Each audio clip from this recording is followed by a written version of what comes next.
MP board कक्षा छठी वाले सभी विद्यार्थियों का यहाँ पर हिंदी विषय का प्रश्न पत्र आ चुका है, जो आपको प्यारे विद्यार्थियों 9 मार्च को परीक्षा हॉल में दिया जाएगा। वो पूरा का पूरा क्वेश्चन पेपर आप देख लीजिए।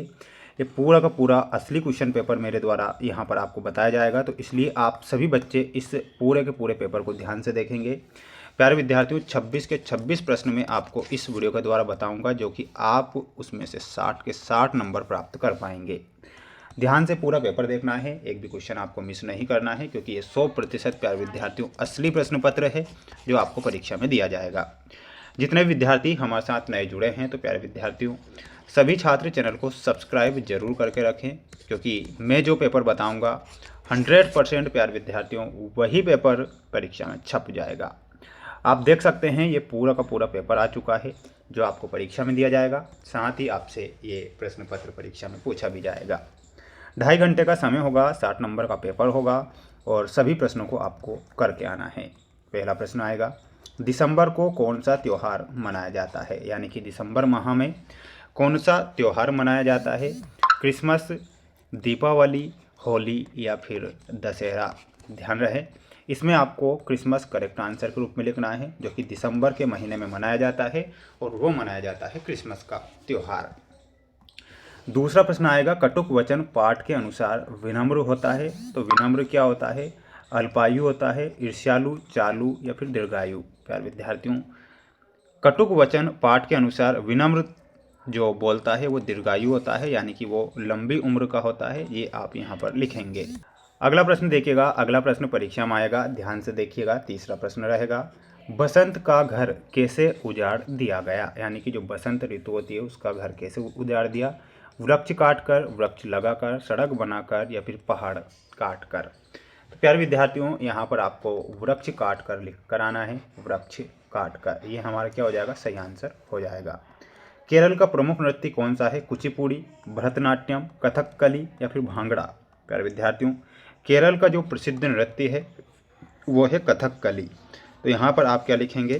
कथकली लिखेंगे, और कथकली जो होगा हमारा सही और सटीक आंसर हो जाएगा। पितृ का तद्भव शब्द क्या है? तो पितु, जनक, पिता या फिर पालक? प्यारे विद्यार्थियों पितृ का जो तद्भव शब्द होता है वो पिता होता है, तो यहाँ पर आपको तद्भव शब्द के रूप में पिता सही और सटीक आंसर के रूप में लिखना है, जो कि हमारा सही और सही आंसर हो जाएगा। सभी प्यारे विद्यार्थी जल्दी से जितने बच्चे वीडियो को देख रहे हैं तो वीडियो को लाइक करके चैनल को सब्सक्राइब जरूर करें, क्योंकि जो क्वेश्चन पेपर मैं आपको यहाँ पर उपलब्ध करवा रहा हूँ ये पूरा का पूरा पेपर परीक्षा में छपेगा और 100% ये प्रश्न पत्र परीक्षा में आ रहे हैं। भुजंग आसन में शरीर की आकृति फन उठाए हुए के समान हो जाती है, तो भुजंग आसन में किसके समान हो जाती है? सांप के समान हो जाती है, तो यहाँ पर आप लिखेंगे सांप। कृष्ण मेनन केरल के होकर भी अच्छी बोलते हैं, तो केरल के होकर भी वह अच्छी क्या बोल लेते हैं? अंग्रेजी बोल लेते हैं। यहाँ पर आपको क्या लिखना है? अंग्रेजी लिखना है, ठीक है, अंग्रेजी हमारा सही होगा।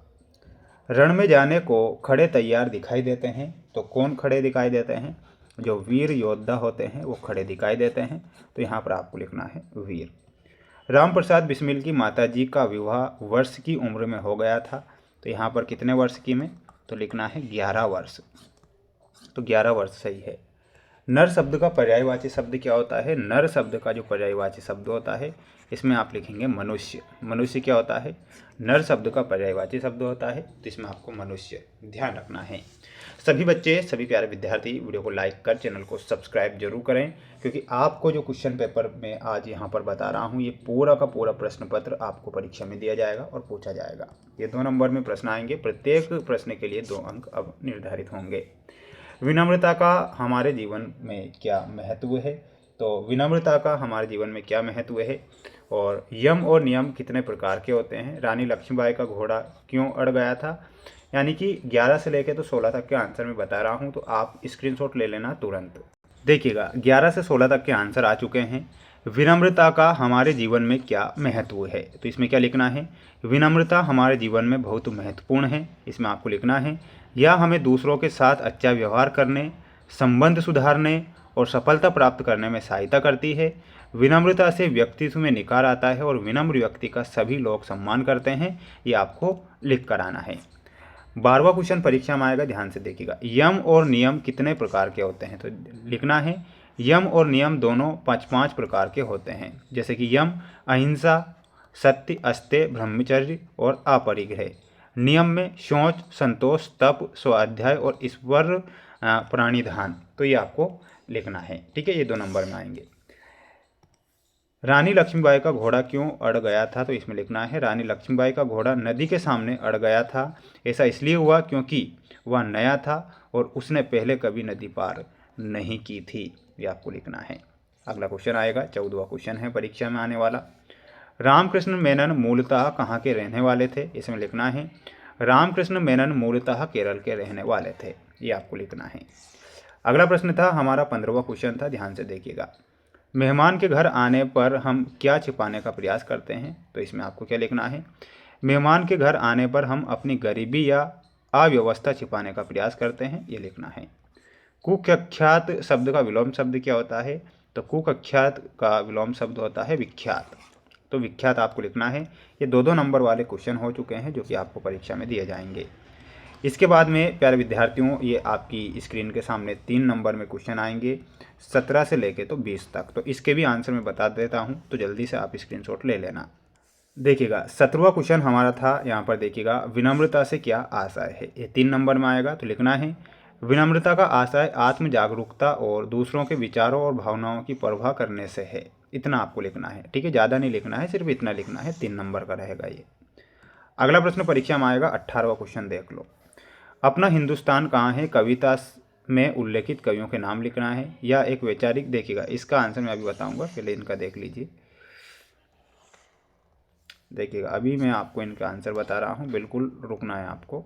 देखिएगा आंसर हमारा था कि विनम्रता से क्या आशय है। इसमें लिखना है विनम्रता का आशय स्वयं को सामान्य समझना, आत्म चिंतनशील होना और दूसरों के प्रति सम्मान और सौम्यता का व्यवहार रखना। यह एक आंतरिक गुण है जो किसी व्यक्ति के व्यवहार और व्यक्ति में झलकता है। ये आपको लिखना है। 17वें का स्क्रीनशॉट ले लो। ये 18वें क्वेश्चन का स्क्रीनशॉट ले लेना है तुरंत कि अपना हिंदुस्तान कहाँ है कविता में उल्लेखित कवियों के नाम। तो अपना हिंदुस्तान कविता में कहाँ है उल्लेखित कवियों के नाम जानकारी उपलब्ध यहाँ पर आपको पाठ के अनुसार मिलेगी। तो इसके आंसर लिख लीजिए। 19वें का आंसर स्क्रीनशॉट के माध्यम से। ये 20वें का आंसर है, तो स्क्रीनशॉट ले लेना है, ठीक है। इसके बाद में देखिएगा प्यारे विद्यार्थियों, ये आपका अगला सेट पेपर रहेगा परीक्षा के लिए, जो कि मेरे द्वारा आपको नेक्स्ट वीडियो में बताया जाएगा। मेरे द्वारा जो मोस्ट प्रश्न बताए जा रहे हैं इन्हें आप पढ़ें और अच्छे से इन सभी प्रश्नों को आप याद करेंगे। चैनल पर नए हैं तो सभी बच्चे वीडियो को लाइक कर चैनल को सब्सक्राइब करें। मिलते हैं नेक्स्ट वीडियो में।